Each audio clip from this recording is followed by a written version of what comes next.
आ गया भोजपुरी के कहे जाने वाले चॉकलेट स्टार अरविंद अकेला कल्लू जी का एक और वायरल सॉन्ग का बोल है कोहबर।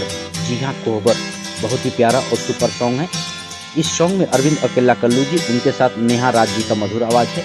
गाने के राइटर विक्की दीवाना जी, म्यूजिक से सजाया है शुभम राज जी। इसमें भोजपुरी की एक्ट्रेस अंजलि झा भी नजर आएंगी। बहुत ही प्यारा और बवाल सॉन्ग है। जितने भी अरविंद अकेला कल्लू जी के फैंस हैं वो रहे तैयार। 9 दिसंबर को 7 बजे सारेगामा हम भोजपुरी से यह सॉन्ग फुल वीडियो सहित रिलीज कर दिया जाएगा।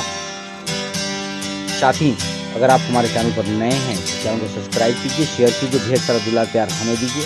मिलते हैं अगले वीडियो में, तब तक के लिए बाय, लव यू, जय हिंद, जय भोजपुरी।